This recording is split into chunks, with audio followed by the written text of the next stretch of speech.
rahmat kasih sayang yang diberikan kepada kita semua, sehingga pada malam hari ini saya dengan Ustadz kembali bisa menyapa dan kita insya Allah dalam keadaan sehat walafiat.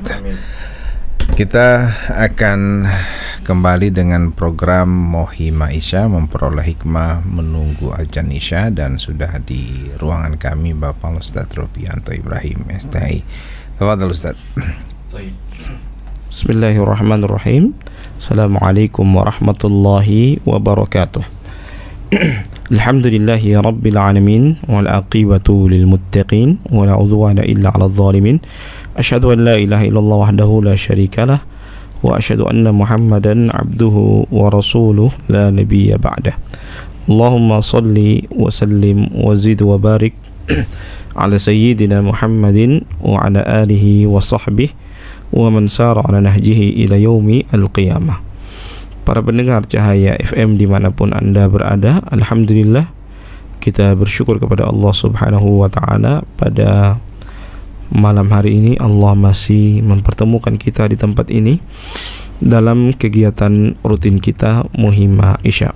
Salawat dan taslim kita haturkan kepada junjungan kita Nabi Allah Muhammad SAW, kepada keluarganya, sahabatnya, dan insya Allah curahan rahmat tersebut akan sampai kepada kita selaku umatnya yang komitmen dan konsisten dengan ajaran yang dibawa beliau.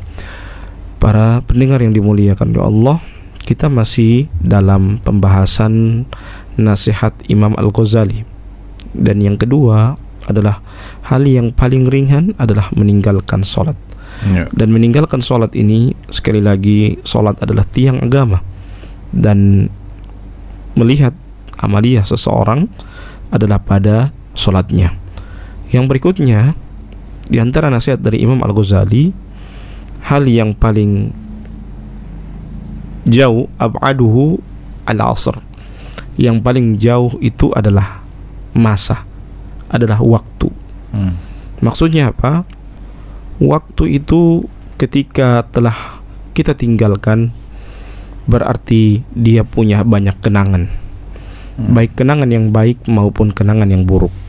Kenangan yang baik kita jaga, kita rawat.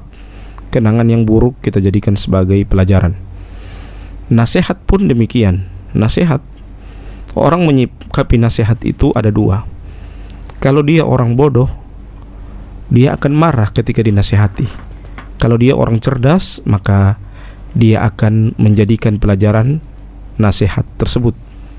Itulah nasihat, ya. Begitu juga waktu yang berlalu silih berganti waktu datang kepada kita. Segala kejadian yang datang kepada kita, kejadian yang datang kepada kita itu tidak lain kita jadikan sebagai bahan pelajaran untuk kita menapaki kehidupan kita di masa-masa yang akan datang. Baik, memang masalah waktu ini tidak hanya pada waktu untuk mengerjakan sholat, tapi banyak sekali ibadah-ibadah yang harus memposisikan menggunakan waktu yang hampir maksimal dalam hidup kita, Ustadz, ya. Jadi bagaimana memaksimalkan waktu ini agar tidak sia-sia? Ya. Waktu, kata Rasulullah SAW dalam sebuah hadisnya, min husnil islamil mar'i tarkuhu ma la ya'nih. Di antara tanda baiknya Islam seseorang adalah dia meninggalkan hal-hal yang tidak bermanfaat. Maka cara memaksimalkan waktu, yang pertama, kita memanfaatkan waktu kita dengan maksimal, dengan hal-hal yang bermanfaat, ya. Karena memanfaatkan waktu berarti itu adalah tanda bahwa kita adalah orang-orang yang berkualitas. Kualitas diri terlihat dia mempergunakan waktu dengan sebaik-baiknya, ya. Dia walaupun singkat, dia mempergunakan waktu. Coba lihat Imam An-Nawawi. Imam An-Nawawi, dia walaupun umurnya cuma sedikit saja, namun dia meninggalkan bekas yang banyak, meninggalkan tulisan. Bahkan dengan dia mempergunakan waktu dengan sebaiknya, dia lupa menikah. Dia tidak sempat menikah. Ya, karena apa? Karena dia mempergunakan waktu dengan sebaik-baiknya. Nah, Nasihat orang tua. Wanu itu mototalom pohuna wakutu. Kita mampu menggunakan waktu, maka kita akan menjadi orang yang berguna. Betul. Tapi kapan kita orang menyia-nyiakan waktu, maka kita akan menjadi orang sia-sia juga. Orang tidak ada guna. Jadi kita sebelum kita bahas lagi, ada penanya. Assalamualaikum. Assalamualaikum warahmatullahi wabarakatuh. Waalaikumsalam warahmatullahi wabarakatuh. Alhamdulillah kembali di acara Mima Isa. Saya langsung pada tadi tersentil mengenai waktu yang dibicarakan. Ini adalah waktu. Nah sekarang waktunya masih nuansa bulan Muharram. Dipertanyakan Pak Guru, Pak Ustadz, hari Asyura itu ada beberapa nabi yang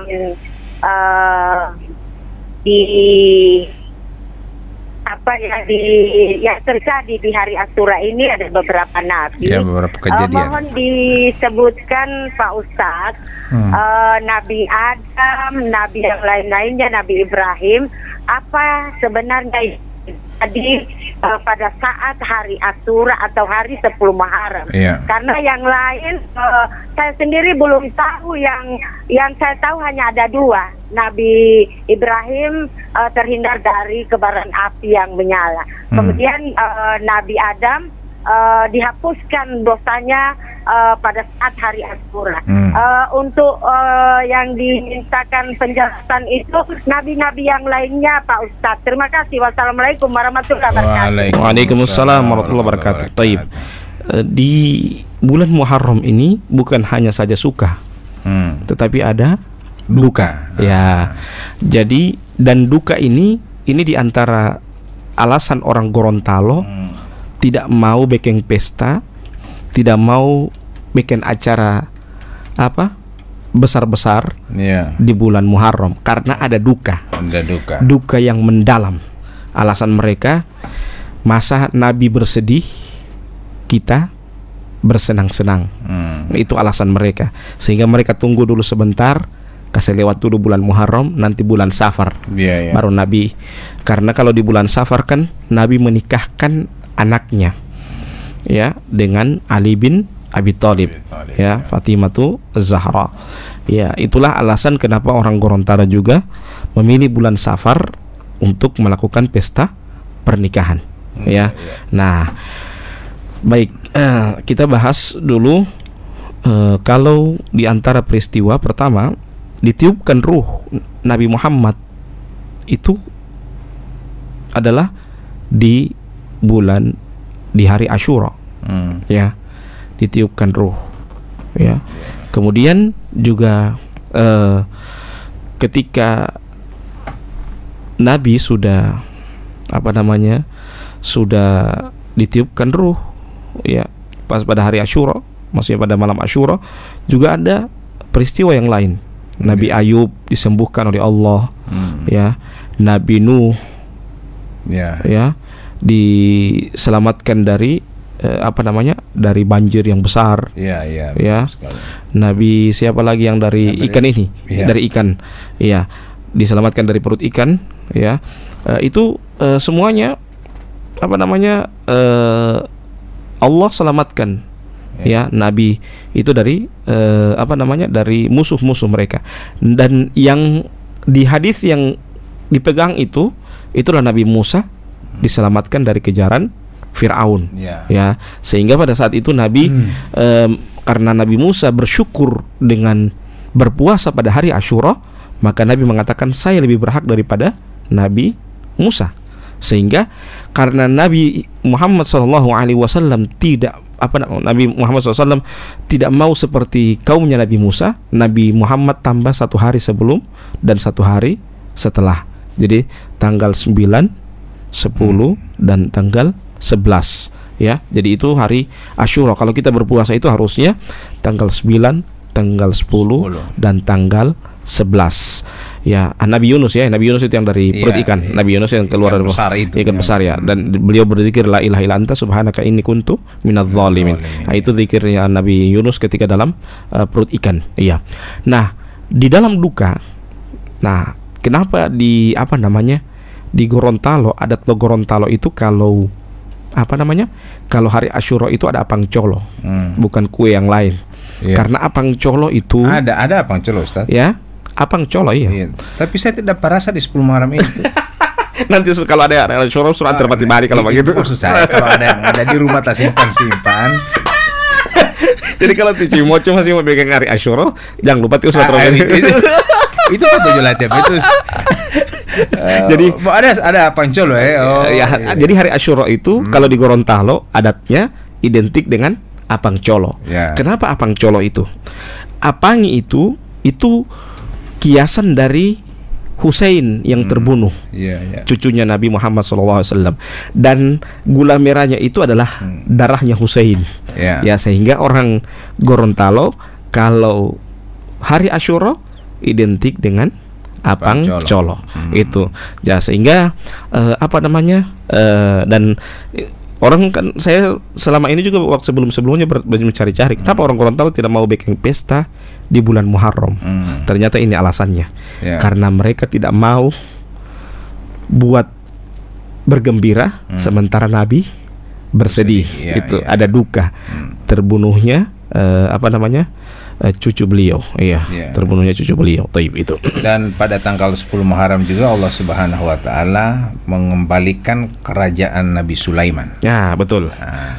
Jadi itu hanya tambahan saja. Iya, tambahan. Karena mabileh melati atau ngwali itu, Ustaz, ada yang bisik kamari, ada roti Nabi Sulaiman dikembalikan kerajaannya. Ya. Jadi itu Ci, dan kita kembali kepada yang tadi, mudah-mudahan Ci bisa mendengarkan. Selain juga tadi ada Nabi Musa dibebaskan dari kejaran Firaun itu, membelah lautan itu, dan terjadi pada 10 Muharram. Makanya kita dianjurkan berpuasa pada disunahkan untuk puasa pada 9-10. Kenapa harus 9? Karena menyelesih ya, Ustaz. Menyelesih itu kaumnya Nabi Musa. Ya, Nabi kan mengatakan anak ahakku min Musa. Saya lebih berhak daripada Musa. Maksudnya lebih berhak itu sedangkan dorang bersyukur, ya saya lebih bersyukur lagi kepada Allah. Sehingga Nabi menambah 2 hari. Maksudnya sehari sebelum dan sehari setelah. Walaupun hanya sebagai cita-cita Rasulullah. Wanu dongko dunggalo Muharram peenta mayu. Saya gitu. Wa mau puasa Muharram, bosa kilo ti Nabi ma ilo kialo ajal Allah Subhanahu wa taala. Sehingga dia tidak sempat puasa, tapi itu isyarat. Jadi untuk menyelisihi dengan menambah sehari sebelum, sehari setelah itu. Baik, pendengar yang sama dirahmati Allah Subhanahu wa taala, terima kasih Ci, pertanyaan yang luar biasa. Insya Allah juga bermanfaat buat orang lain. Nah, sekarang tadi Ustadz mengenai waktu. Waktu ini memang perlu kita harus ada semacam pernyataan ataupun pernah saya baca menurut Al-Manawi. Waktu itu adalah kadar tertentu dari sebuah waktu atau batasan yang pasti antara 2 perkara, yang salah satunya telah diketahui dan salah satunya akan diketahui. Lalu berarti penjabarannya telah diketahui dan akan diketahui. Mungkin umamat itu, Ustaz, ya. Iya, begini, kalau telah diketahui, kadangkala kan waktu itu kalau yang telah diketahui berarti yang telah berlalu. Kalau yang akan diketahui berarti umat tahu ini di depan belum terjadi, dan itu sesuatu hal yang bisa jadi juga kita akan tahu karena sudah ada tanda-tanda. Macam orang mau meninggal, kadang ada tanda-tanda, mau poela, semua jaga tanda-tanda, semua lain-lain. Ada beberapa tempat saya lihat ada orang yang dia so tua, dia so bilang saya ini so tidak lama, semua pergi saya, semua meninggal. Itu berarti dia sudah merasakan tanda-tanda, walaupun itu adalah ajal, itu adalah rahasia Allah. Tapi kadang ada isyarat-isyarat. Nah, isyarat-isyarat itu yang harus kita perhatikan. Taib. Jadi makanya saya hubungkan dengan 10 Muharram. Ya. Artinya salah satu pahala daripada ketika kita berpuasa pada Asyura ini, Asuha dan Asyura ini, Tasu'a dan Asyura ini, berarti sama dengan artinya kita dihapuskan dosa yang sudah berlalu. Ini berarti yang telah berlalu dan yang akan datang ini, ya kita berupaya semaksimal mungkin untuk tidak berdosa terlalu banyak, maksudnya juga akan tidak luput dari dosa istilahnya.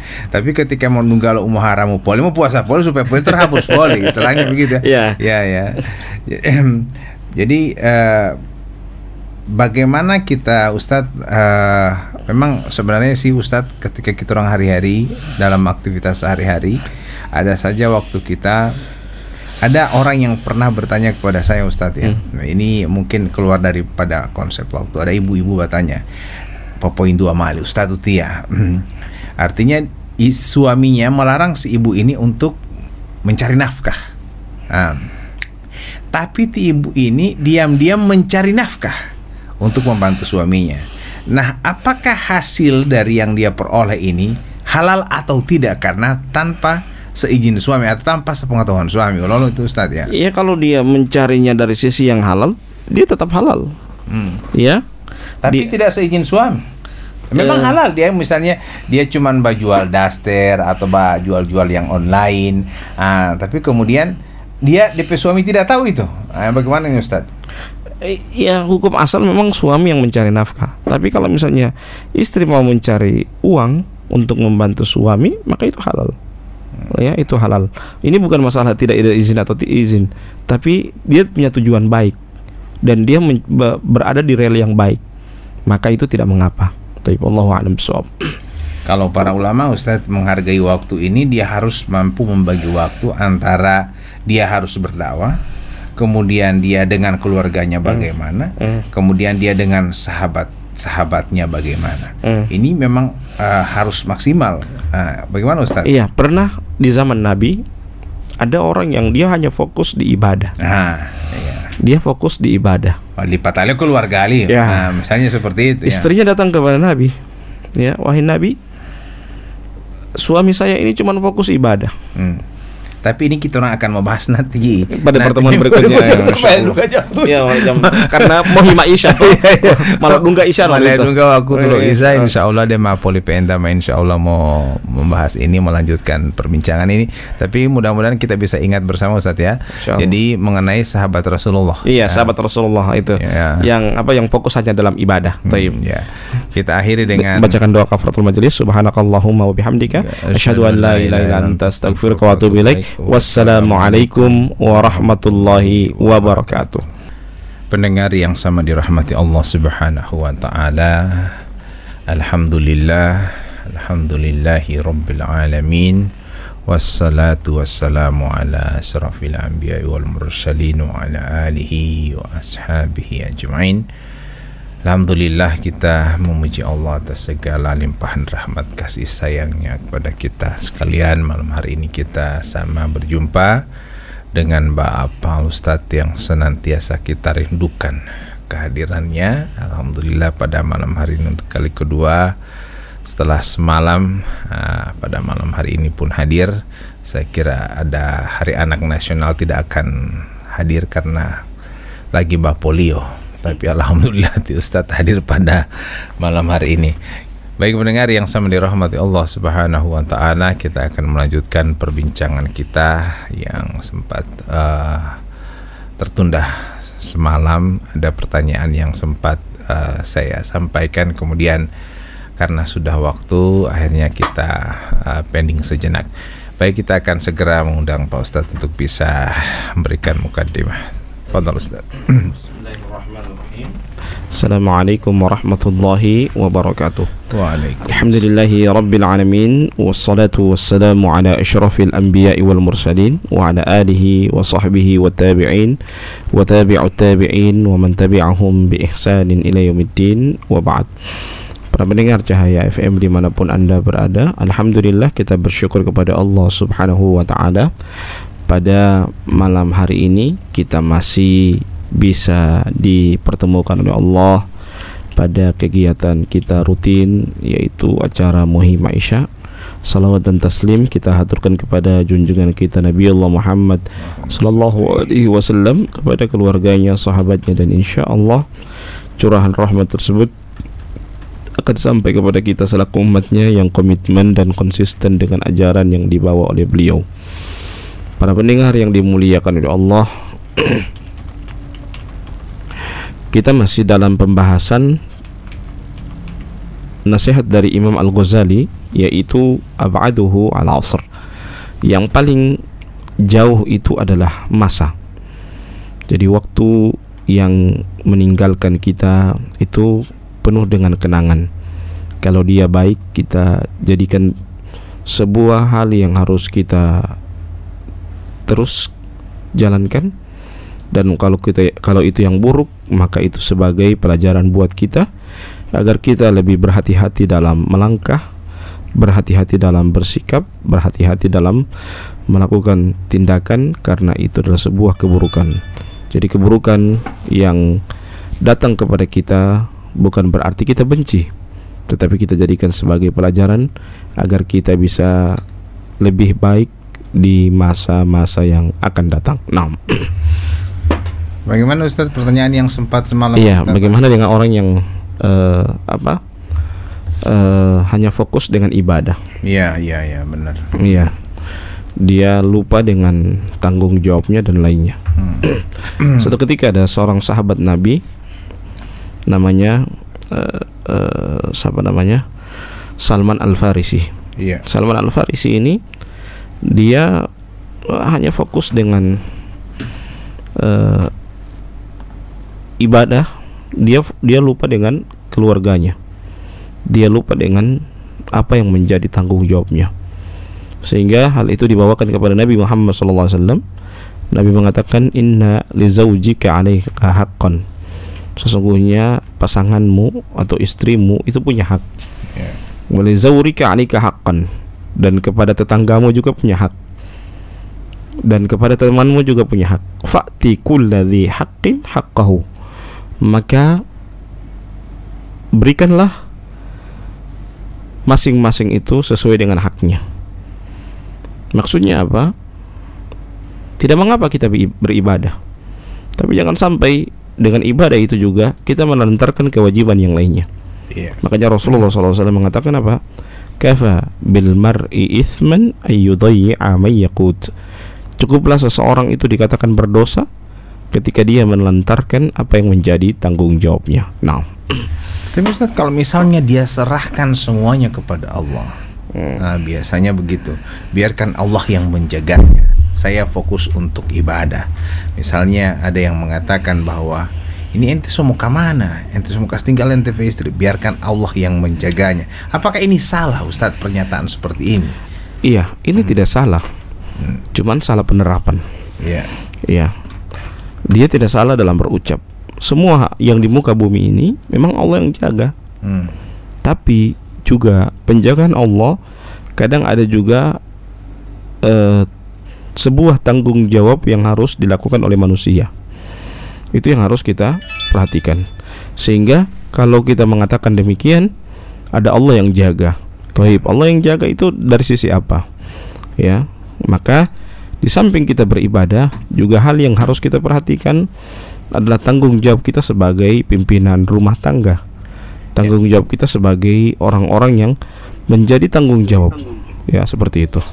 Baik, kita ke penelpon dulu. Kita menyapa dulu penelpon. Assalamualaikum.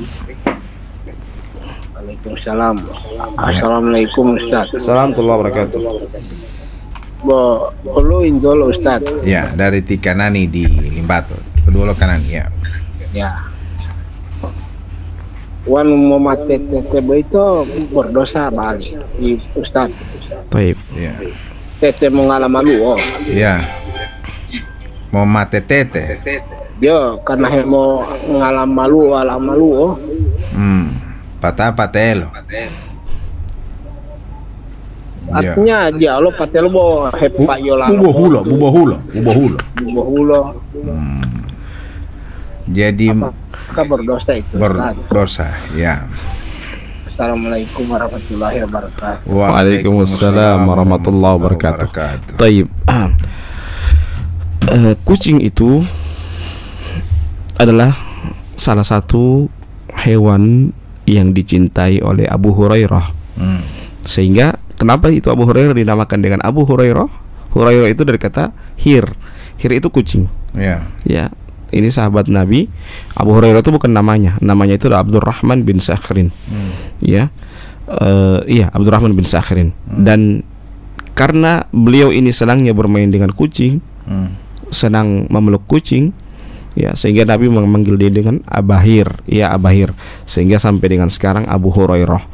Nah, kita bahas bagaimana hukum memukul kucing. Iya. Jangan sampai kucing yang justru pukul pati kanan ini. Ya, silakan. Jadi dangka hutulio memang maksud latihan itu Ustaz ya. Jadi kalau kucing itu sering makan anak ayam, maka kita harus amankan anak ayamnya, bukan kucingnya yang harus kita pukul. Anak ayamnya yang harus kita amankan. Jadi kita kurung gitu. Ya. Jadi jangan sampai kita memukul. Kalaupun dia sudah sering makan, ya kita usir, jangan kita pukul. Mungkin karena dia tidak ada ikan di rumah, jadi dia makan ayam. Saya itu kasih makan ikan itu. Jadi tidak ada juga yang mengatakan bahwa kucing itu kalau perlu jangan dipelihara. Ya, karena kenapa di kucing ada najis itu Ustaz ya.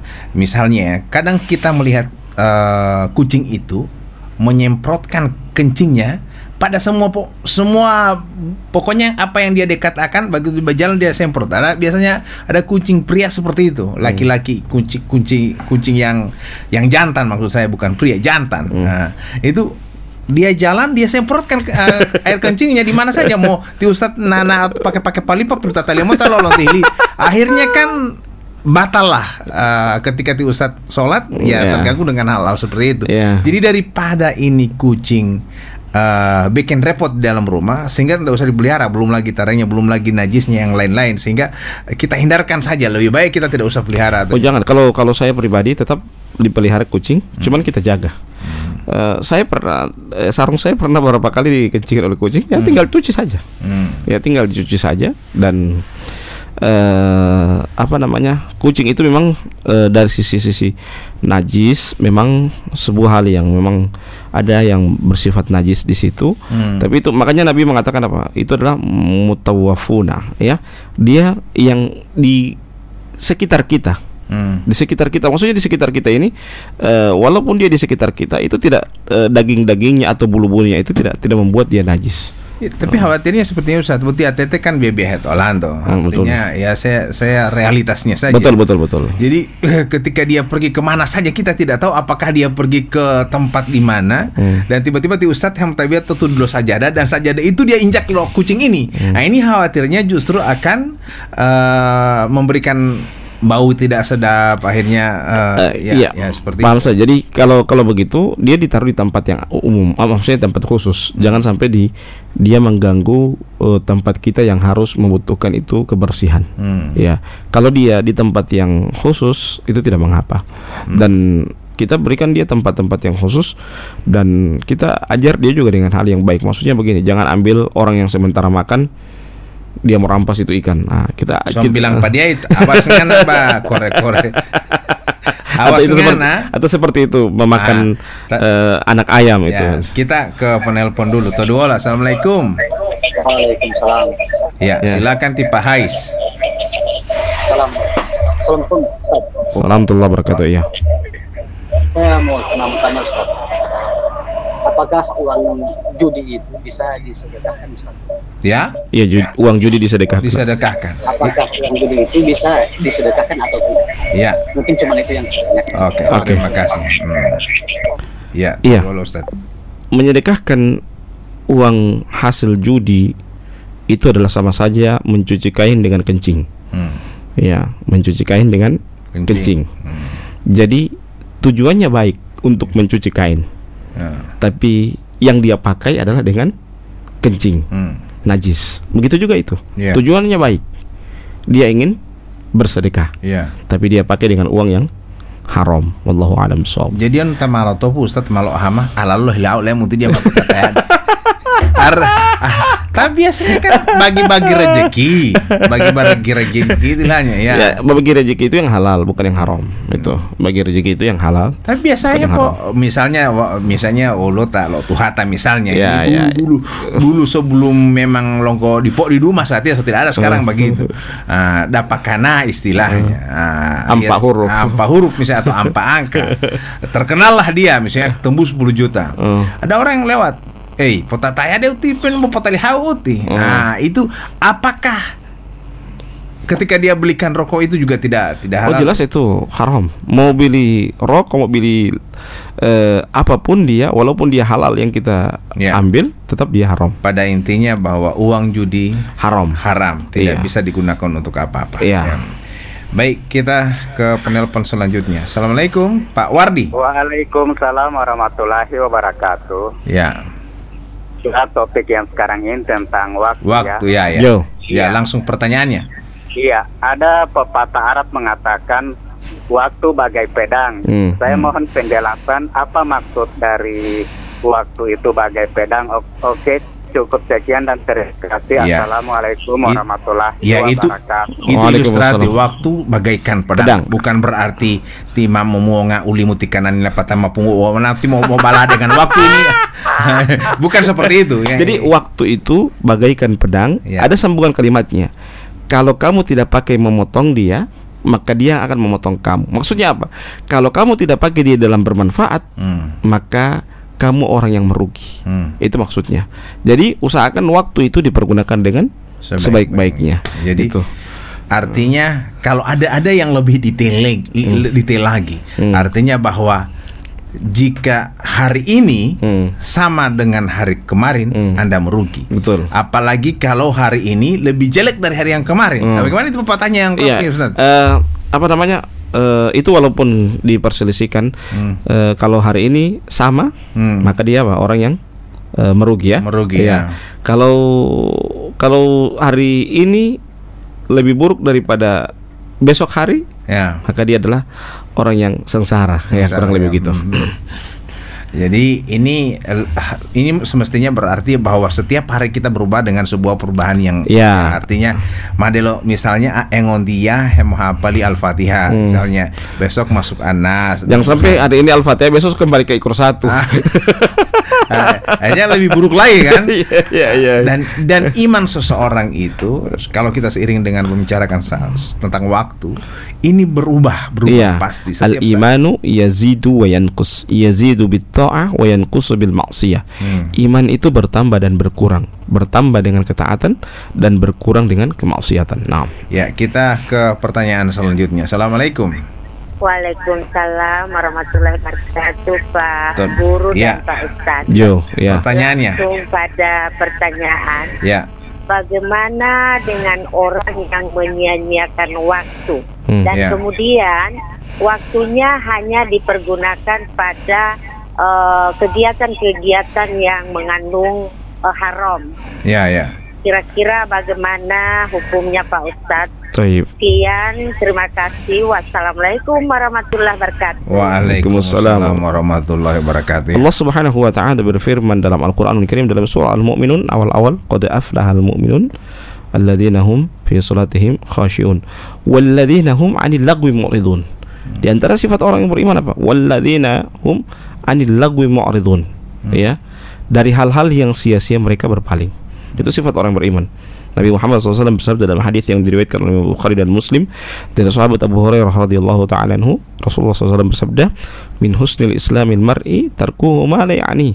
Di antara tanda baiknya Islam seseorang adalah dia meninggalkan hal-hal yang tidak bermanfaat. Jadi meninggalkan hal-hal yang tidak bermanfaat itu adalah tanda baiknya Islam seseorang. Maka kita harus lihat. Jadi kalau kita melakukan hal yang tidak bermanfaat pun itu berarti itu tanda Islamnya tidak baik. Apalagi kalau sudah berbuat haram, yang maksiat. Berbuat maksiat. Sedangkan yang tidak bermanfaat pun, maksudnya yang tidak dapat dosa ini, buat tidak bermanfaat, maka dia menjadi dipertanyakan keislamannya. Apalagi kalau sudah berbuat dosa. Nah delengi mau tahula. Artinya kan artinya di dalam mahun mau nana delengi supaya otamel toh mekaraja mau tahula atau delengi anak hui mau walingai dia tan ngolak tuh mak. Yang penting lo tahu mau hutan itu nama deka delengi. Tapi dia tidak bikin apa-apa mau tatutuluh atau mau tambah ngumai malang mau walingai bod. Artinya seperti itu. Berarti itu saja adalah orang yang merugi yang tidak karena Nabi mengatakan apa? Min husni islamil mar'i, di antara tanda baiknya Islam seseorang. Berarti mengartinya kalau dia terjun kepada hal-hal yang tidak bermanfaat, berarti Islamnya tidak baik. Apalagi na deilengi mau topu tetemo atau janda. Baik pendengar yang sama dirahmati Allah Subhanahu wa taala, jam 7 kita akan akhiri perbincangan kita pada malam hari. Isya. Ya, kita tutup dengan membacakan doa kafaratul majelis. Subhanakallahumma bihamdika asyhadu an la ilaha illa anta astaghfiruka wa atubu ilaik. Wassalamualaikum warahmatullahi wabarakatuh. Alhamdulillahi rabbil alamin. Salatu wassalamu ala asrafil anbiya'i wal mursalin wa ala alihi wa sahbihi ajma'in. Pendengar yang sama dirahmati Allah Subhanahu wa taala, puji syukur senantiasa kita panjatkan kehadirat Allah Subhanahu wa taala atas segala nikmat, kasih sayang, limpahan rahmat yang tidak pernah henti-hentinya kita terima. Semoga ini menjadi dasar kita untuk senantiasa berucap alhamdulillahi rabbil alamin. Pada malam hari ini kita diberikan Allah kesempatan untuk sama mendengarkan Mohima Isya, memperoleh hikmah menunggu azan Isya. Insya Allah akan menjadi referensi sandaran kita dalam terus menegakkan agama Allah, terus menjalankan apa yang diperintahkan Allah Subhanahu wa taala, dan kita seyakin-yakinnya meninggalkan apa yang menjadi larangan Allah Subhanahu wa taala.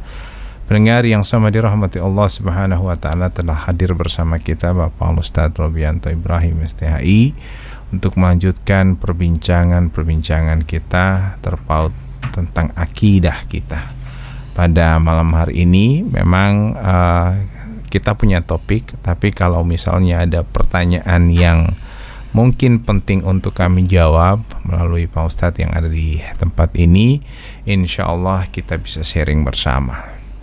Jadi tidak hanya pada topik yang kita bahas, tapi ada permasalahan kecil yang mungkin terjadi di keluarga kita, terjadi ketika kita melaksanakan ibadah kepada Allah. Ada pertanyaan yang muncul, apakah ini sah atau tidak, apakah ini boleh atau tidak, bagaimana hukumnya dan seterusnya, itu bisa ditanyakan kepada Pak Ustadz. Namun kita punya topik yang memang kita bahas. Nah, untuk itu kita akan persilakan Pak Ustadz terlebih dahulu. Pak Ustadz. Bismillahirrahmanirrahim. Assalamualaikum warahmatullahi wabarakatuh. Waalaikumsalam. Alhamdulillahi rabbil alamin, wal aqibatu lil muttaqin, wala udwana illa 'alal zalimin. Asyhadu an la ilaha illallah wahdahu la syarika lah, wa asyhadu anna Muhammadan abduhu wa rasuluh la nabiyya ba'dah. Allahumma salli wa sallim wa zid wa barik ala sayyidina Muhammadin wa ala alihi wa sahbihi wa man sara ala nahjihi ila yaumi al-qiyamah. Para pendengar Cahaya FM dimanapun Anda berada, alhamdulillah kita bersyukur kepada Allah Subhanahu wa ta'ala. Pada malam hari ini Allah masih mempertemukan kita di tempat ini dalam kegiatan yang rutin kita laksanakan setiap malam. Salat dan taslim kita haturkan kepada junjungan kita Nabi Allah Muhammad sallallahu alaihi wasallam, kepada keluarganya, sahabatnya, dan insyaallah curahan rahmat tersebut akan sampai kepada kita selaku umatnya yang komitmen dan konsisten dengan ajaran yang dibawa beliau. Hadirin yang dimuliakan Allah, kita masih dalam pembahasan tentang nasihat dari Imam Al-Ghazali, yaitu nasihat yang sangat mulia, yaitu tentang ab'aduhu al-asr, yaitu hal yang paling jauh adalah waktu. Jadi waktu Kenapa dia disebut paling jauh, Ustaz? paling jauh itu maksudnya begini, sesuatu hal yang mungkin tidak akan kembali lagi. Itu namanya di paling jauh. Jadi yang paling jauh itu adalah waktu. Kadang orang selalu mengingat-ingat yang telah berlalu.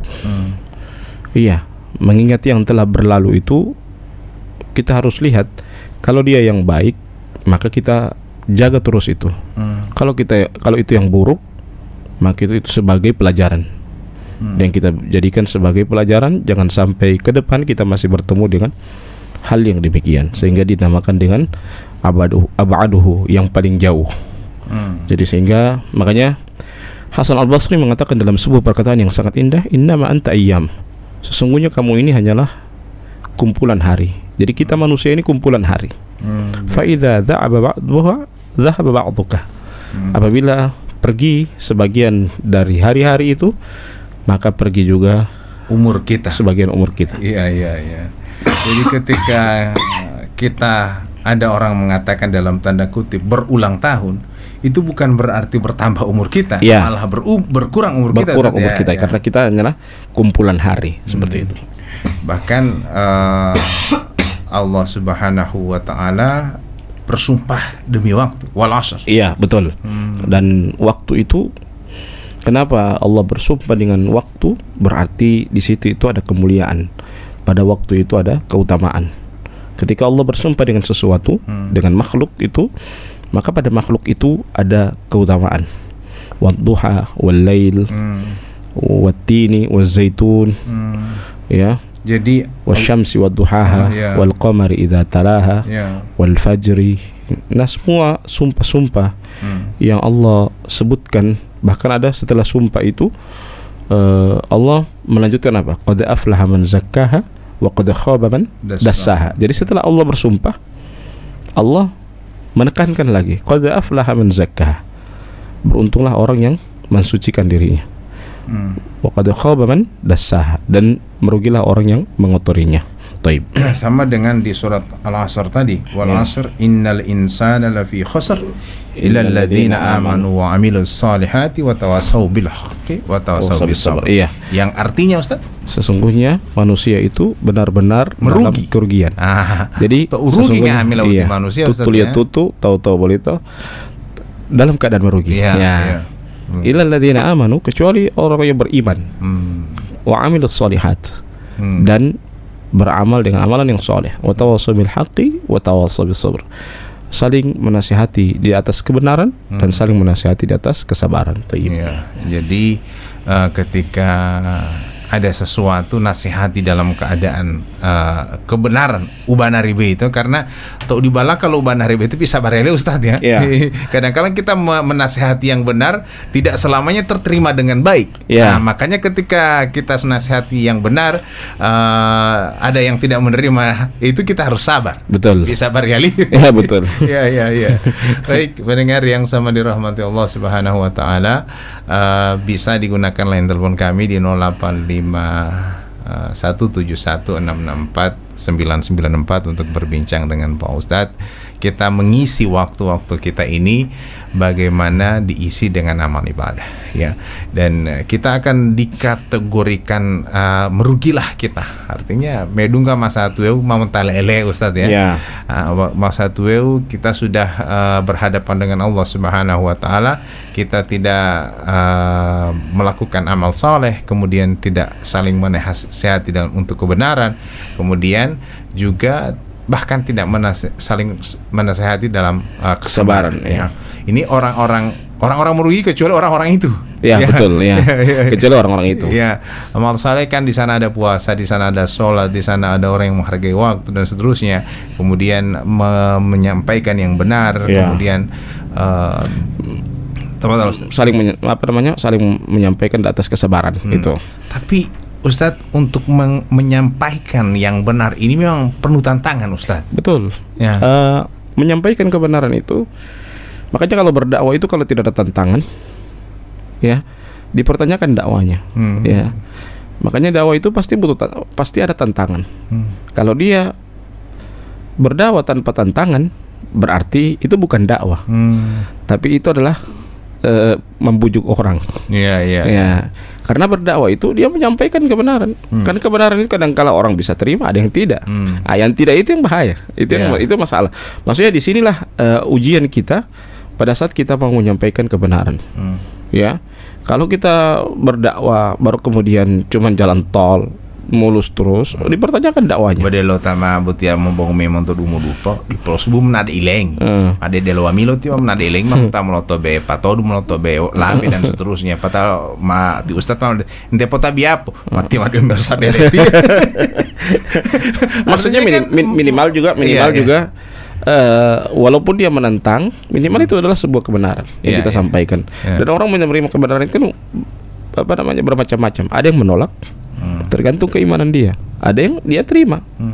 Ada yang masih dia diam akan lagi. Dia masih mengolah, masih agak loading. Dia menerima. Ada orang yang menolak sama sekali. Apa yang dia bilang ini semua ini salah yang dia bilang ini. Itu menolak sama sekali. Ada yang dia diam itu analis, dia masih mengolah otaknya. Ada yang dia langsung terima. Oh iya, dia sampaikan itu betul. Ya, itu berarti itu tergantung hati orang dan tergantung hidayah orang. Seperti itu. Jadi pendengar yang sama dirahmati Allah Subhanahu wa taala, penghargaan kita terhadap waktu yang diberikan oleh Allah Subhanahu wa taala ini bahkan ada ini pepatah ya Ustadz ya, mengatakan bahwa sholatlah sebelum disolati. Betul. Dan seterusnya. Betul. Ya. Jadi kalau kita melaksanakan sholat itu juga harus jangan nanti sebelum kita jangan nanti akan disolati kita. Usahakan kita masih sehat, ya. Usahakan kita melaksanakan sholat sesibuk apapun kita, jangan sampai kita menunda atau meninggalkan sholat kita. Thayyib. Baik, kita ke penelpon yang sudah ada di ujung telepon. Assalamualaikum. Waalaikumsalam Pak Guru, Pak Ustaz. Iya, silakan. Ya, langsung pada pertanyaan. Ada satu istilah, kerjakanlah waktu mudamu sebelum masa tua. Iya. Nah, ada yang menanggapi begini, dalam satu majelis tidak dijaminkan pro dan kontra, setuju dengan tidak. Iya. Maka bagi yang tidak setuju dan disampaikan ini adalah kebenaran menuju yang terbaik. Kemudian yang tidak setuju itu apa yang terjadi di dirinya, apa dia berdosa atau tidak. Dan terakhir ada yang mengatakan begini dalam sholat. Longolay talay uti, longolay mapake-pake ngade-ngade. Ngomong dia tolimolio Muhammad Tuhu. Tolong dijelaskan ini Pak Guru, Pak Ustaz. Demikian, wassalamualaikum warahmatullahi wabarakatuh. Waalaikumsalam warahmatullahi wabarakatuh. Pertanyaan bagus ini Ustaz ya. Karena dalam kehidupan kita sehari-hari kita cenderung kepada pertanyaan saya dulu. Apakah orang yang bertato, apakah orang yang talobang DP talinya ini tidak akan diterima sholatnya dulu? Itu dulu pertanyaan. Iya, kalau seperti itu kan bukan cuma tidak diterima, la'anallahu an-namisah wal mutanammisah wal washimah wal mustawshimah. Itu kata Rasulullah, Allah melaknat wanita yang bertato dan minta ditato. Kalau laki-laki? Ya sama. Maksudnya yang dilihat di sini adalah pekerjaannya, bukan jenis kelaminnya. Jadi dapat laknat ketika mentato. Itu. Wan namisah wal washimah wal mustawshimah, orang yang minta diratakan giginya. Ya. Kalau yang balobang-lobang telinga itu termasuk ya? Balobang-lobang telinga. Kalau balobang-lobang telinga berarti dia la'anallahu ar-rijal mutasyabbihina bin nisa. Jadi Allah melaknat laki-laki yang menyerupai perempuan. Ya. Itu kan melobang telinga itu perempuan. Baru laki-laki lobang-lobang telinga. Ya. Jadi mendapatkan laknat. Jadi dua-dua mendapatkan laknat dari Allah Subhanahu wa taala. Nah, pertanyaan kita memang jelas apakah ketika ada nasihat dia terima dengan tidak terima adalah ketika dia diterima apakah dia dapat dosa otomatis dapat dosa Ustaz ya. Iya. Ketika dia menyampaikan kebenaran kemudian orang tersebut menolak Oh jelas kalau sudah menolak, ya jelas. Sebagaimana kata Allah dalam surah Al-Mulk, ketika Allah sebelum mengadab dia, Allah tanya dulu, alam ya'tikum nadhir, sudahkah ada orang yang memperingati kepadamu? Dia menjawab apa? Qalu bala qad ja'ana nadhirun. Ya, telah datang kepada kami petunjuk, peringatan. Fakadzabna, namun kami dustakan. Ya, jadi azab itu datang bukan lagi kita yang akan menjawab, tapi al-yawma nakhtimu ala afwahihim wa tukallimuna aydihim wa tashhadu arjuluhum bima kanu yaksibun, dalam surah Yasin. Kata Allah apa? Al-yawma nakhtimu ala afwahihim, Allah akan mengunci mulut kita. Wa tukallimuna aydihim, dan yang akan berbicara tangan kita. Wa tashhadu arjuluhum bima kanu yaksibun, dan kaki itu menjadi saksi dari apa yang kalian dapatkan, dari apa yang kalian kerjakan. Nah, dari sinilah kita harus memperhatikan bahwa kalau orang menolak nasihat, jelas inilah sebuah bahaya yang besar bagi dia. Kalau dia bisa menerima, maka itu juga sebuah kebaikan bagi dia. Allahu a'lam bishawab. Banyak orang yang mendalami agama Ustadz ya. Ada orang yang Yahudi belajar Islam. Dia bahkan menghafal, dia tahu kitab-kitab kita, dia tahu aturan-aturan Islam, tapi dia tidak Islam. Nah, ini pernah saya baca sebuah cerita ini dalam sebuah buku itu ada orang yang Yahudi, ibu-ibu yang menghafal Al-Quran, hadis banyak dihafal, tapi kemudian dia tidak Islam. Jadi untuk menjadi Islam ini adalah hidayah Allah sebenarnya. Hidayah. Jangan kan begitu. Jangan dulu hafal Al-Quran. Ada orang yang dia kuasai semua Islam, tapi tinggal hidayah. Seperti sejarah-sejarah Islam. Ada orang yang memang dia kuasai sejarah, tinggal satu, hidayah. Kita sebelum kita bicara yang lain tentang itu, kita ke penelpon dulu yang sudah telepon. Assalamualaikum. Waalaikumsalam warahmatullahi wabarakatuh. Ya, silahkan Pak Wardi. Ya. Ada yang mengatakan bahwa waktu itu adalah uang atau time is money. Pak Ustadz, apa maksud dari waktu itu adalah uang? Oke, mohon penjelasannya. Cukup sekian pertanyaan dari saya. Dan terima kasih. Assalamualaikum warahmatullahi wabarakatuh. Waalaikumsalam warahmatullahi wabarakatuh. Sebelum pertanyaan itu dijawab oleh Ustaz, saya mau tanya dulu ini Ustaz, apakah waktu adalah uang adalah konsep kita sebagai Islam atau tidak Ustaz? Tayyib. Kita harus lihat dulu uang yang dia miliki itu uang yang bagaimana. Kalau uang yang dia miliki adalah uang yang berkah, maka itu bagus. Ya, makanya kata Nabi apa? Ni'mal malus salih lirrajulis salih. Sebaik-baik harta itu apa? Ketika dipegang oleh orang baik. Kalau harta dipegang oleh orang baik, maka harta pun akan disalurkan ke tempat yang baik. Ya. Kalau makanya kata Nabi mengatakan demikian, ni'mal malus salih lirrajulis salih. Ya, sebaik-baik harta itu dipegang oleh orang yang baik. Ya, karena kalau dia orang baik pasti dia berpikir yang baik-baik. Ya, makanya ada memang peribahasa atau ungkapan-ungkapan itu, ungkapan yang memang itu dari kapitalisme. Contoh, hemat pangkal kaya. Itu dari kapitalisme. Ya, harusnya sedekah pangkal kaya. Ya, bukan hemat pangkal kaya. Waktu adalah ibadah. Waktu adalah ibadah. Waktu adalah uang juga bagus. Kalau dia uang itu dia pergunakan dalam kebaikan, uang yang berkah. Tapi kalau uang yang tidak berkah, kita akan jadi pengikutnya Qarun, punya uang tapi tidak berkah. Tapi kalau saya pribadi, saya tidak setuju dengan waktu adalah uang.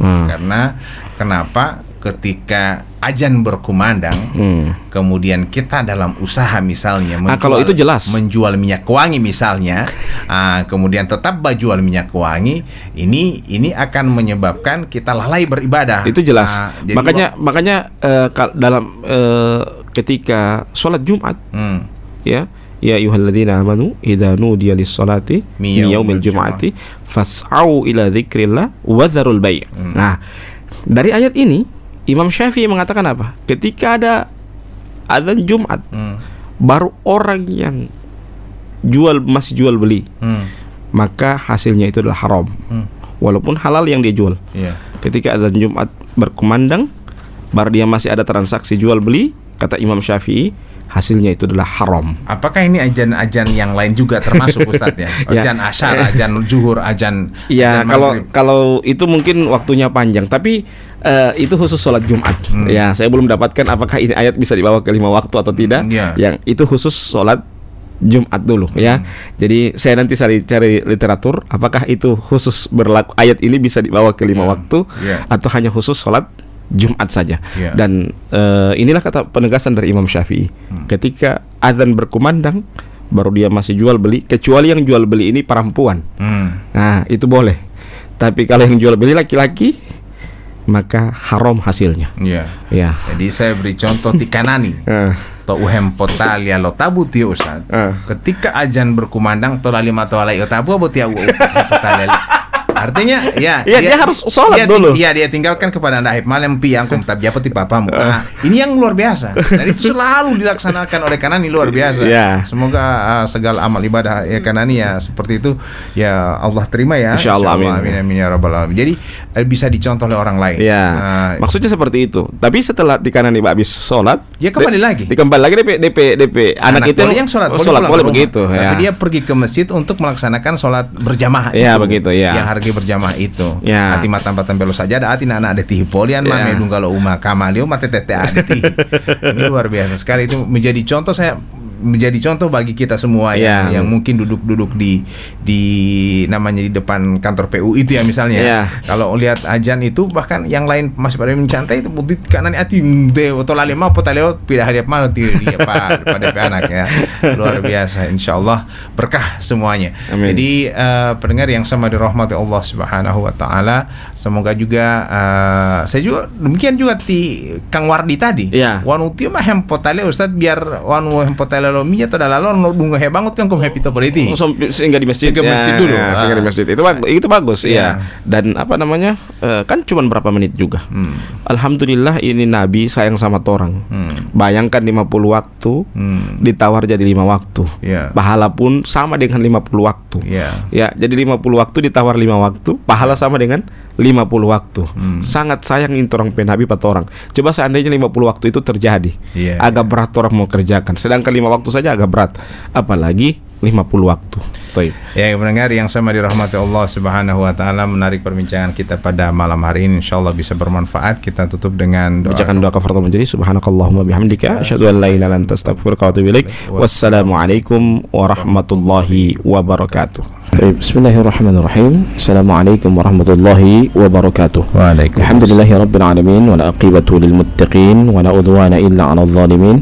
Asyhadu an la ilaha illallah wahdahu la syarikalah wa asyhadu anna sayyidana wa nabiyyana Muhammadan abduhu wa rasuluhu la nabiyya ba'dah. Allahumma salli wa sallim ala nabiyyina Muhammad wa ala alihi wa sahbihi wa man sara ala nahjihi wa iktafa atharahu ila yaumil qiyamah. Para pendengar Cahaya FM yang dimuliakan oleh Allah, alhamdulillah kita bersyukur kepada Allah pada malam hari ini, tepatnya juga Bali. Kita berada di Sayyidul Ayyam, di penghulu hari atau yang disebut dengan malam Jumat. Ya, malam Jumat ini malam yang spesial bagi orang-orang yang beriman, baik mereka yang bersuami istri juga dicari malam Jumat, dan juga baik orang yang orang mau berzikir juga dicari malam Jumat. Orang mau melaksanakan ibadah itu yang paling bagus juga malam Jumat. Ada spesial untuk malam Jumat itu? Ya, malam Jumat. Atau spesial malam Jumat itu doa-doa diijabah atau bagaimana Ustaz? Ya, karena malam Jumat itu termasuk Sayyidul Ayyam. Termasuk doa yang diijabah. Ya, sebagaimana kata Imam Syafi'i bahwa 5 malam yang diijabahi doa, di antaranya adalah malam Jumat. Ya, malam Jumat ini malam yang sangat mulia. Ya, untuk kita senantiasa bermunajat kepada Allah. Jangan pernah kita takut dengan bermunajat kepada Allah, karena kita jangan pernah juga merasa pesimis, saya ini subahnya berdoa tapi Allah belum kabulkan. Ya, jangan pernah pesimis, karena kita tidak tahu doa yang mana yang Allah akan kabulkan doa kita. Maka oleh sebab itu, lewat kesempatan kali ini saya mengajak kita semua untuk senantiasa kalau malam Jumat itu, dan alhamdulillah di Bualemo ini Bali, saya kalau tidak tahu hari apa hari ini, saya mendapat tahu kalau saya mau sholat di Masjid Jami, di Masjid Agung. Nah itu saya mendapat tahu kalau hari Jumat ini doa membaca surah As-Sajadah. Nah, imam membaca surah As. Oh, berarti hari Jumat hari ini. Jadi kalau lupa hari apa hari ini, mau dapat tahu di hari Jumat itu. Tapi kalau dia sama yang subuh.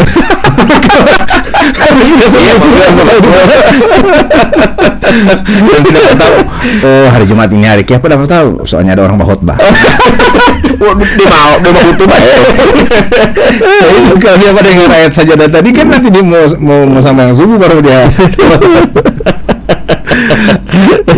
Jadi itulah keutamaan dari malam Jumat. Jadi malam Jumat itu kata Nabi apa kan? Sayyidul Ayyam. Jadi kadang orang penyerahan tongkat, cuman saya lihat kalau di Bualemo langsung potong kompas, langsung idallahu malaikatahu yusholluna ala nabi. Kalau di kota saya masih menikmati itu DP hadis itu. Inna yaumal jum'ati sayyidul ayyam, hajjul fuqara wa idul masakin wal khutbatu fiha makan raka'atain. Ada sayyidul khatib ala minbar yakhutub fala takallam man ahlu minkum wa may yatakallam faqad lagha man lagha fala jum'atalah. Dan situ wasmawati wa rahimakumullah. Kan itu kan nasihat semua ya. Sebenarnya hari Jumat itu adalah inna yaumal jum'ati sayyidul ayyam, penghulu hari, wa hajjul fuqara wa idul masakin. Hajinya orang-orang fakir dan hari rayanya orang-orang miskin. Wal khutbatu fiha makan raka'atain, dan khutbah itu pengganti dari 2 rakaat. Wa idza sa'idal khatib 'alal mimbar yakhutub, apabila khatib sudah naik ke atas mimbar berkhutbah, fala takallamana minkum, janganlah kalian berbicara. Wa may yatakallam faqad lagha, barang siapa yang berbicara maka sungguh dia telah berbuat hal yang sia-sia. Wa man lagha fala jum'atalah, dan barang siapa yang berbuat sia-sia maka tidak ada Jumat bagi dia. Ansitu wasma'u, diamlah dan dengarlah. Wanita hina lama Ustaz, kalau datang ke di masjid nanti sholat. Nanti sokamat. ada juga yang seperti itu Ustaz. Ini bagaimana Ustaz? Kan diamlah dan seterusnya kan, dengarlah khotib dan seterusnya, karena hari Jumat itu adalah hajinya, sholat Jumatnya, wahijul fuqara, hajinya orang-orang fakir, dan wa'idul masakin, dan hari rayanya orang miskin. Bayangkan hari rayanya orang miskin dan hajinya fakir ya. Jadi kalau mereka arti yang ta fakiru dia mu'alimu haji, hari Jumat itu adalah dan bisa bukan cuman hari Jumat. Kalau Nabi memberikan solusi kepada kita, kalau kita ingin mendapatkan pahala haji secara sempurna apa? Habis sholat subuh, sholat isyraq. Kata Nabi apa? Haji taman. Haji sempurna. Jadi pahalanya pahala haji. Jadi pahala haji kita harus mendapatkan pahala. Jadi bukan menggugurkan kewajiban haji. Cuman pahala haji sama dengan pahala haji gitu. Sama dengan umrah di bulan suci Ramadan. Dia dapat pahala haji walaupun dia umrah. Tapi karena berumrah di bulan suci Ramadan, pahalanya pahala haji. Sama dengan puasa Syawal 6 hari berturut-turut, sama dengan puasa satu tahun. Bukan berarti saya tidak berpuasa selama 1 tahun ke sana. Tapi pahalanya itu sama dengan puasa selama 1 tahun. Gitu. Sama dengan orang sholat di Masjidil Haram, Masjid Nabawi kan, kata Nabi kan sama dengan pahalanya sholat 100.000 di masjid-masjid biasa 10.000. Dan dia pikir sholat di Masjidil Haram baru buang kaki kita tidak masa bayang. Kan bukan begitu.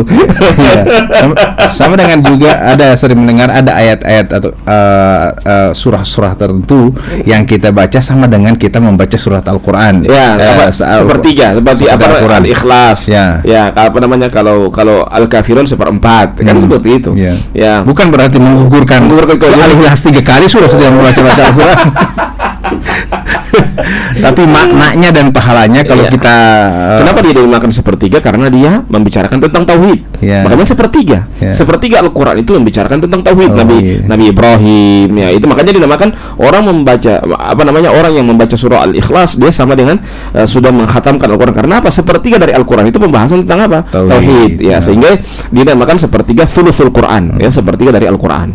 Baik, para pendengar yang sama dirahmati Allah Subhanahu wa taala, kita persilakan untuk bisa bergabung di 0851 71 664 994 0851 71 664 994 ya. Anda bisa mengirimkan via WA atau menelpon langsung di nomor kami. Silahkan untuk bisa berbincang dengan Pak Ustadz malam hari ini. Jadi seperti halnya kata Pak Ustadz tadi bahwa sholat Jumat itu bagaimana dengan pelaksanaan sholat Jumat yang datang ke sana nanti datang di masjid ini nanti setelah qamat. Nah ini apa? Nabi kan bilang Nabi kan bilang kalau yang awal itu datang dapat pahala seperti apa namanya? Seperti unta. Kalian terakhir dapat telur. Ya, jangan sampai yang paling terakhir dari telur apa bukan lagi dapat telur dapat tai ayam. Nah, bontu puluh lah tapi Ustaz ya. Mama tak bontu puluh deh melatar maka mana. Jadi ini sholat Jumat ini diharapkan kita duduk mendengarkan. Ya itu kan itu apa namanya sehingga kalau kita mendengarkan itu yang apa yang kayak di kota itu kan apa ada juga di bawahnya batu fiha. Ada juga di bawahnya sebagian masih ada ya. Masih ada. Ya. Saya cari-cari yang lengkap itu minimal kan orang kalau dia paham bahasa Arab atau orang Arab datang mendengar kan dia nikmat ya. Iya. Dia ada juga yang menerjemahkannya ke bahasa Gorontalo. Saya sering dengar juga. Ada juga ya, Masya Allah. Itu lebih bagus lagi, kreatif lagi itu. Karena supaya kan orang bisa bukan cuman hadisnya itu minimal dia walaupun mungkin tak tidur gara-gara mendengar khutbah, dia langsung buka mata itu karena apa? Karena ini wal khutbatu fiha maka rakaatain. Khutbah itu pengganti dari 2 rakaat. Itu kan minimal dengan dia mendengar begitu dia tahu itu wal khutbatu fiha maka rakaatain. Kalau misalnya ketika mendengarkan khutbah Ustaz, kemudian tak tidur, ini bagaimana Ustaz? Nanti tak kaget pas qamat, bong. Tapi kok tidurnya ada 2. Tidur yang bagaimana dulu? Kalau dia tidur jaga-jaga, sebagian para ulama mengatakan tidak apa-apa. Tapi kalau dia naumul mustagrik itu memang terbang, namanya sumanggoroko dulu. Masa sandar itu dingin, baru. Berarti ini cuma pindah tanpa tidur. Sama tuh saya bilang ini mau pindah kamar tanpa tidur ente di sini. Itu tidak ada apa-apa. Jadi dia kalau cuman tadi mendengarkan khutbah yang tak kaget itu Ustaz ya. Tak kaget poli apa isi khutbah dia tidak tahu. Cuman nanti yang sokamat baru tahu. Nah ini bagaimana ini Ustaz? Dia tidak apa-apa atau bagaimana? Dia memang datang di masjid pas saat azan dia datang. Ya. Dia apa namanya?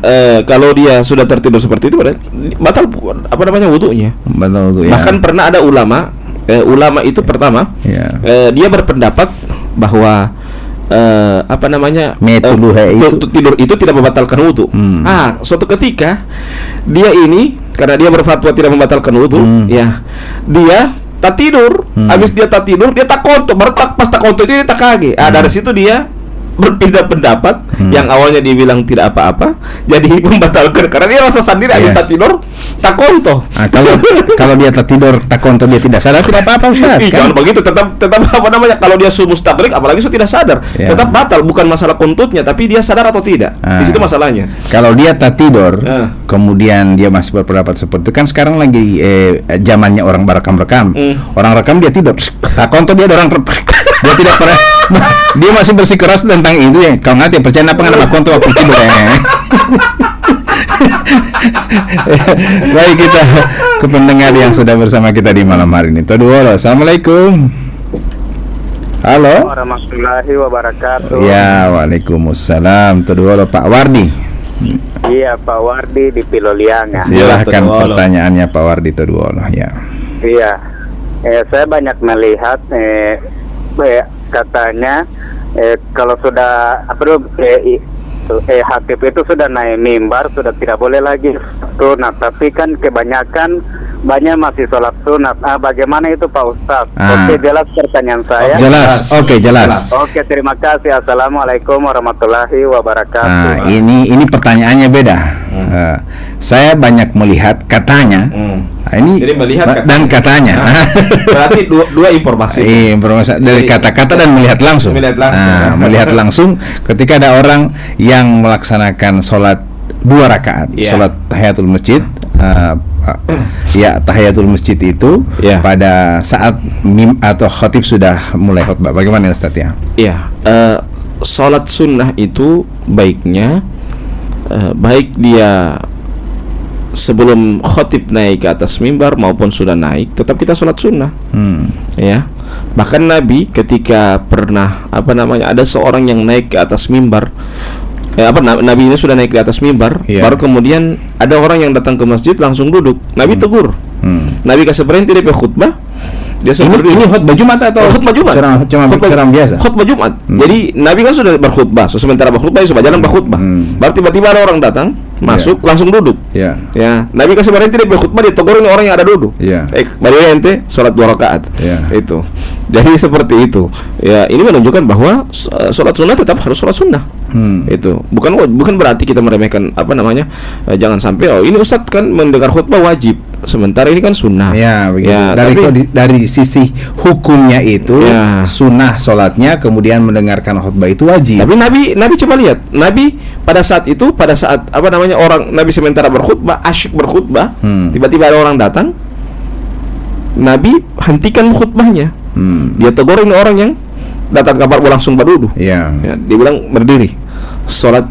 Bahkan Nabi sudah mengeluarkan hadis, ya ini hadis umum, idza dakhala al-masjid ahadukum fala yajlis hatta yarka'a raka'atain. Apabila kamu salah seorang di antara kalian masuk ke dalam masjid, maka jangan kalian duduk sampai kalian sholat 2 rakaat.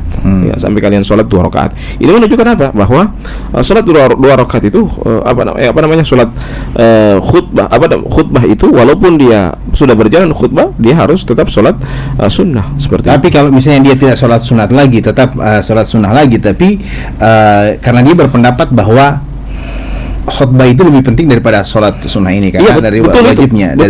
Betul itu. Tapi kalau mau berpendapat seperti itu, ya harus juga ente datang kamar dan jangan nanti sekhutbah. Begitu juga orang yang sunat 2 rakaat itu, ente juga harus datang kamar sebelum khutbah. Harusnya lebih bagusnya itu datang sebelum khutbah. Sholat sunat sebelum itu. Nah, ini bagaimana Ustadz? Ada juga yang sholat 2 rakaat ini pada saat azan. Ada juga yang pada saat azan dia berdiri dulu, kemudian dia selesaikan aja kemudian sholat. Iya, kalau itu yang sholat sunnah sementara azan itu, dia berpendapat bahwa mendengarkan khutbah itu lebih mulia daripada sholatnya. Makanya dia berkuriki dengan sholat. Berkuriki biar azan dia sholat. Dia sholat. Tapi kalau misalnya yang masih berdiri itu hormati azan itu, dia mau dapat dua kemuliaan. Dia dia sholat dia jawab dulu azan, baru kemudian dia sholat.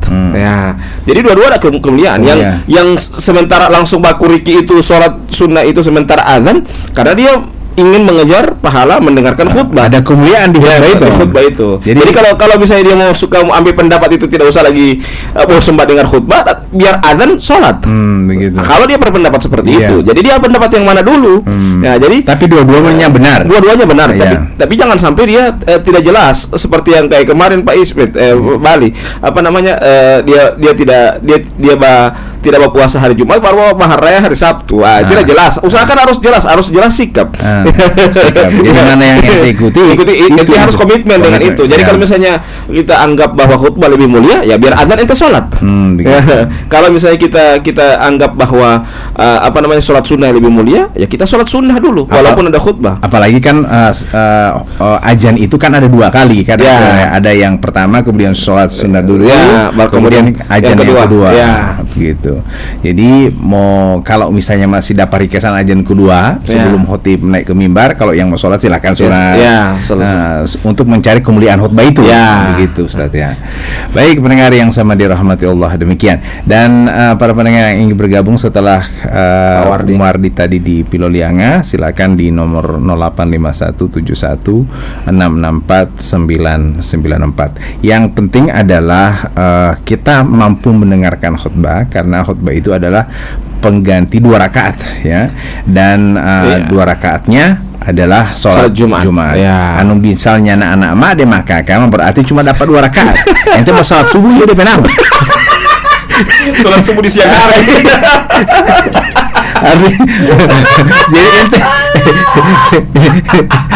Jadi ente pilihan langsung usalli fardhu subuh. Pindahar. Belum bisa. Jadi itu doa. Assalamualaikum. Assalamualaikum Pak Ustaz. Assalamualaikum Mama Rusni. Ya, doa. Pertanyaan mengenai sholat Jumat Pak Ustaz. Ya.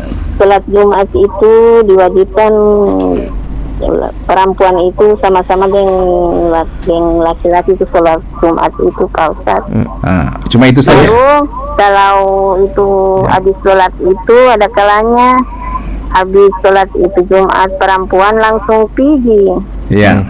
Tidak mau sholat dulu tuh 2 rakaat. Ya. Ya. Itu bagaimana Pak Ustadz? Terima kasih. Ya, baik. Ada 2 pertanyaan nih Ustadz. Yang pertama adalah apakah perempuan ini diwajibkan seperti halnya laki-laki untuk sholat Jumat?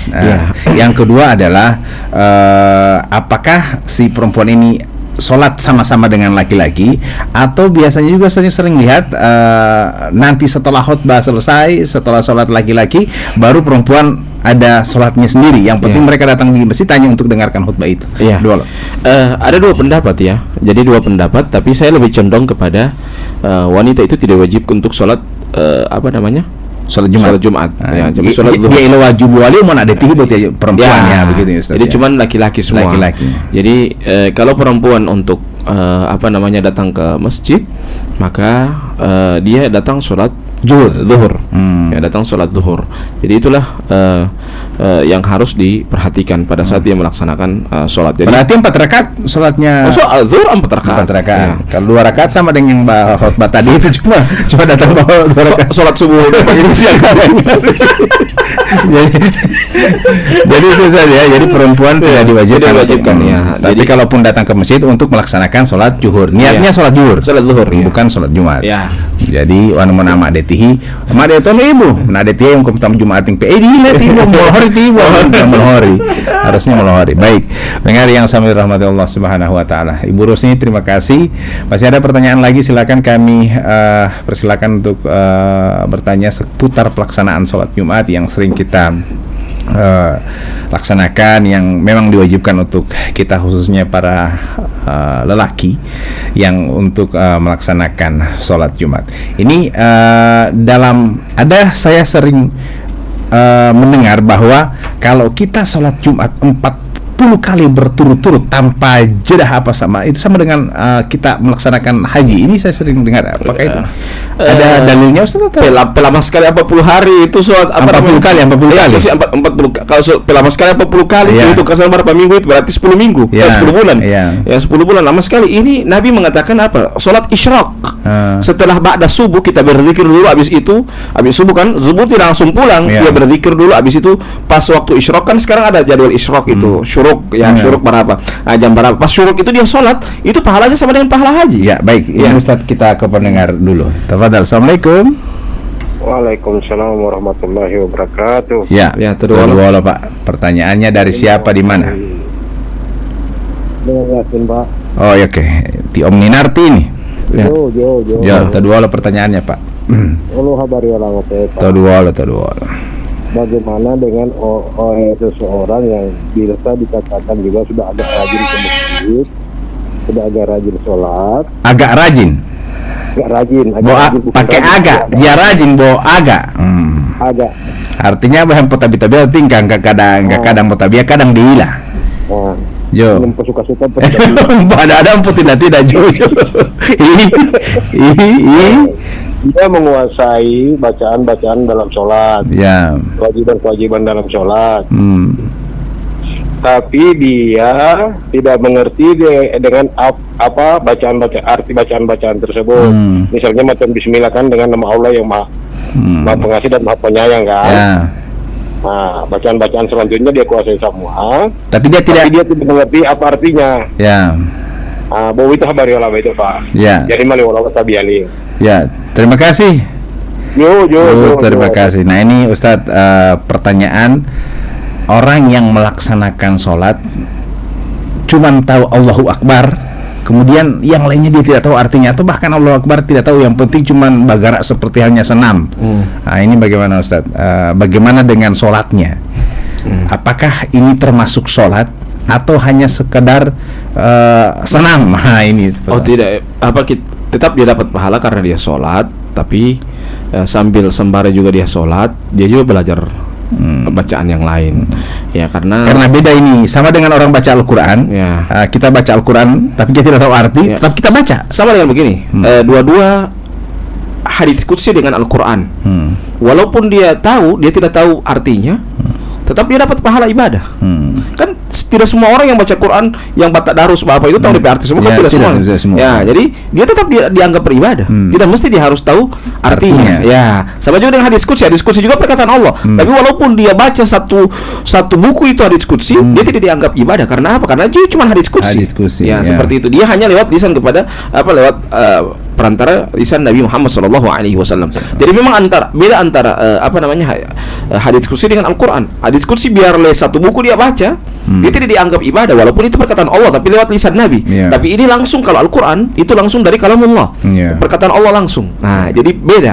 Sehingga walaupun dia tidak tahu artinya, dia tetap dianggap beribadah. Begitu juga orang sholat itu, dia baca, dia hanya baca atau misalnya cuma ikut-ikutan. Yang penting, jadi saran saya orang yang belum hafal seperti ini, dia jadi makmum terus dulu sambil dia belajar ya, sambil belajar supaya dia minimal dia dapat pahala dari dia melaksanakan sholat itu. Apakah ada minimal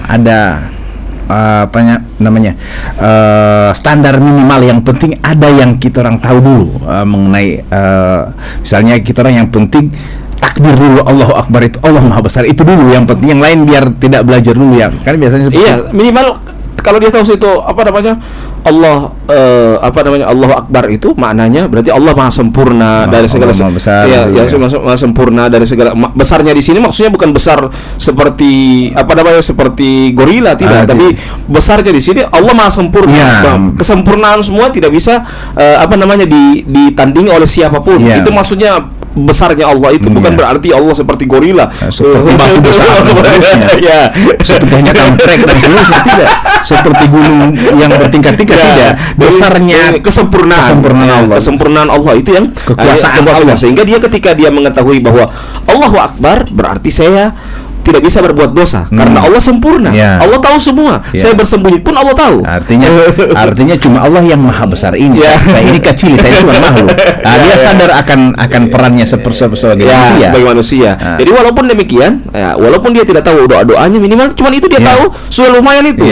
Dia sudah mulai menjaga diri, sudah ada benteng diri bahwa dia merasa bahwa diawasi oleh Allah Subhanahu wa taala. Berarti sama dengan yang Ustaz bilang tadi, dia sebagai manusia dia tunduk Tuhannya kepada Allah. Jadi ibadah itu tutup. Jadi jangan pakai kasualitas itu. Kalau kita orang beribadah itu jangan pakai kasualitas. Saya kalau beribadah sholat berarti saya dapat pahala ini. Bla bla bla bla. Tidak seperti itu. Saya ibadah. Urusan pahala itu urusan Allah, bukan urusan kita. Jadi yang penting saya tunduk dulu. Kita beribadah terbaik mungkin, seperfect mungkin. Yang kita pikirkan bagaimana ibadah saya perfect. Bagaimana ibadah saya ini sempurna ya.